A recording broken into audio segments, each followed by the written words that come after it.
Hey, Paul Morrow here. Let's jumpstart a midlife career change. I'll tell you how to become a financial advisor midlife and start a great second career. I know, I've done it, and also I have helped other people do it. So when you get to the end of this, you can download my 5-point how to start a financial advice career, and you can do it. Believe me, if I can do it, you can do it. Go ahead and subscribe to our channel, by the way. And if you want to join us at one of our live meetings, go ahead and click that link and get all the information about our live meetings that are coming up. But starting a financial advice career midlife, and I'm talking about like age 53 or so, right, is totally an exciting and rewarding thing to do. So let's talk about what it means.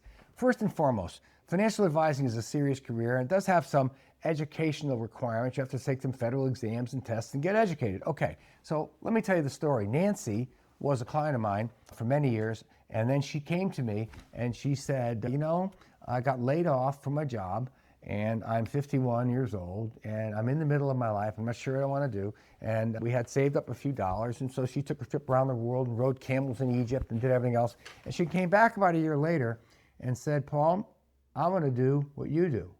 And I said, well, that's interesting. You're 52 years old now, and you want to start a whole completely second career. And she said, yeah, I want to help people with their money, and I want to help people, survive financially, and I want to improve their lives, and I think I can do this.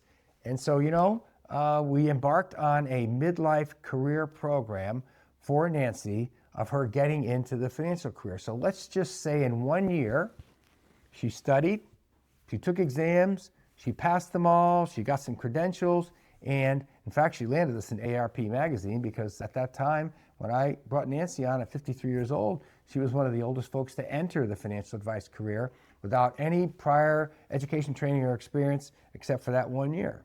And then when she went in, like a lot of credentials, she was required to do 4 years working at the side of someone who'd already been in business, kind of like an apprenticeship. And so she joined our firm, and we worked together for a number of years. Now, Nancy's story is a very interesting story.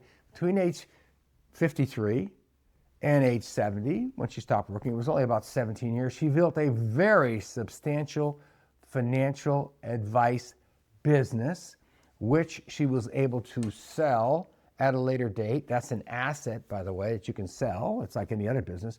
But along the way, she helped a lot of people, and she made a bunch of money. And there's an expression in our business about people who do things part-time or just dabble. Nancy worked really hard, and she made a lot of money because she helped a lot of people.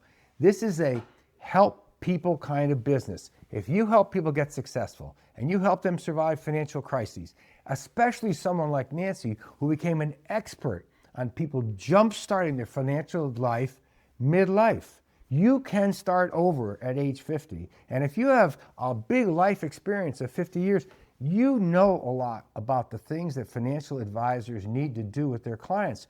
You've maybe gotten married, had kids, bought a house, paid for education. These are the kind of things that you can't just learn from a book.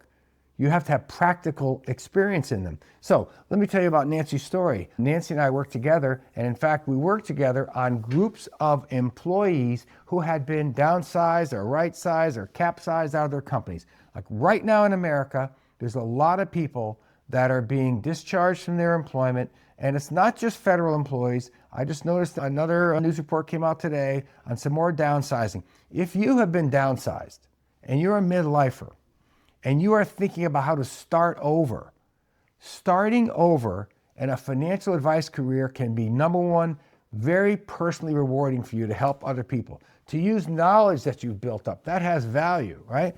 You can get yourself into the financial advice career and help lots of people improve their financial life, which is just a good thing to do. And I'm a big believer in karma. If you go out and help a lot of people, and that will help you. Now, you don't need a lot of money. And I would just let you off the hook about this. Some people say, gee, should I go buy a car wash franchise or a yogurt shop? These things cost money up front. Actually, to go into the financial advice career, you need just 2 or 3 things. Number one, you need to have the ability to study and pass the federal exams. There are some regulations to being in the financial advice career, okay? To get licenses, to do certain things. Second, you need to be patient. because the financial advice career is not a get-rich-quick scheme. It is not a magic bullet to make a lot of money in like a year. It's not one of these things that you see on the internet where you're going to make a YouTube and you're going to make $100,000 a month because you're selling bathing suits, okay? Forget all that. I think a lot of it's bunk anyway. A lot of people get sucked into scams online. And let me just tell you, doing traditional financial advice work is not one of those bogus career ideas. It's actually a complete career right turn or left turn. One of my great friends in business started out as an accountant, hated it, did it for a number of years. He actually came to me, joined practice with me for a while, right? Now runs a very successful practice.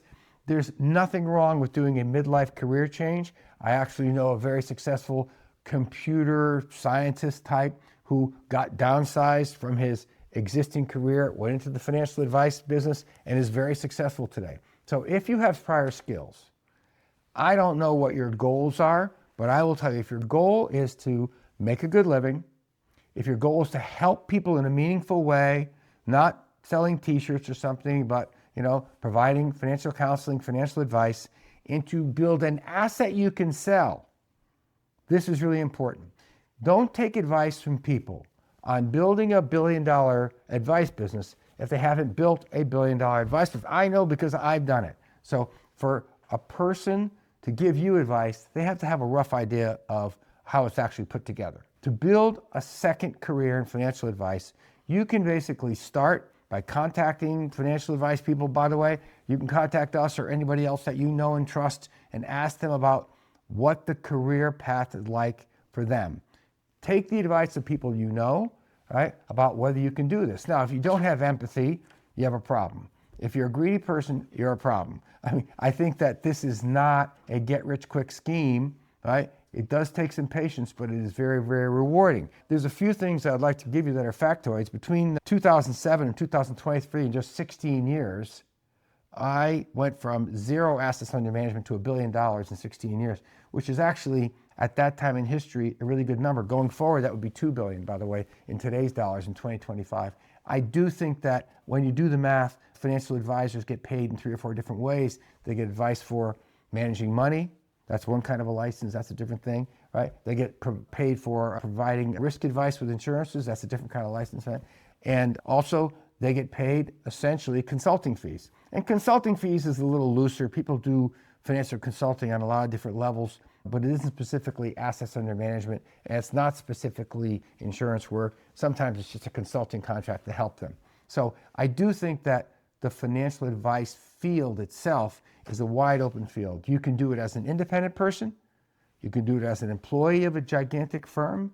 You can do it essentially through some, what they call career companies that you sign up for some long period of time. By the way, it doesn't make any difference how you organize your career going forward, as long as it matches the goals that you want to accomplish. So if you're a midlifer and you're looking at restarting your financial life, whether you're recovering from a divorce, a financial disaster, maybe a career disappointments, you didn't get the raises, you didn't get the advancement, and you're in your 50s, don't be depressed. Don't be discouraged. If I can do it, you can do it. I went back to school, midlife, in the middle of going through all the things that I just talked about. I gave away every dime of my net worth in my 40s. I went back and I got a financial consulting degree, going nights to a local college in Boston to get a financial consulting degree while I was working and I was rebuilding my life.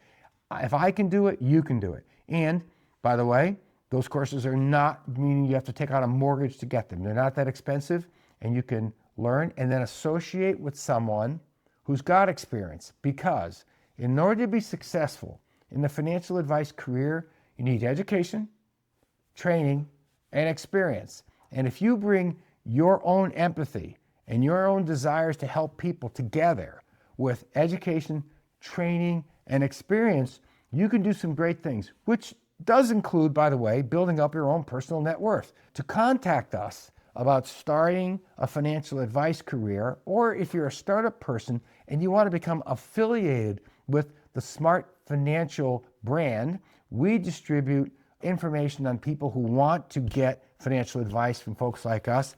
out to the financial advisors that are out there in the world and working. And you can become an affiliate. We have a link on our website. You can fill out an application to find out if you're qualified to be an affiliate of ours. And you can become affiliated with Smart Financial, and you can help us answer the requests of people who need financial help all over the United States to get their financial lives together. And that's just really good work for which you can make a great living. And if you want to hear more about Smart Financial and joining our financial network or some of the things that we do to help people, just follow along, subscribe to this channel. By the way, forward it to any friends of yours that have been laid off, that are in the midlife area, that are looking for a new career start, looking for a business to do that's legitimate, that doesn't require a lot of upfront capital. This is a great business idea for 2025.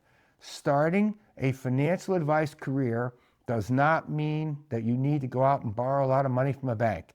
You can do it with what's between your ears and a little bit of what's in your heart about wanting to help people. So I'm Paul Morrow. This is Smart Financial. And doing a midlife career change to re-jump your finances is just part of the art of being smart.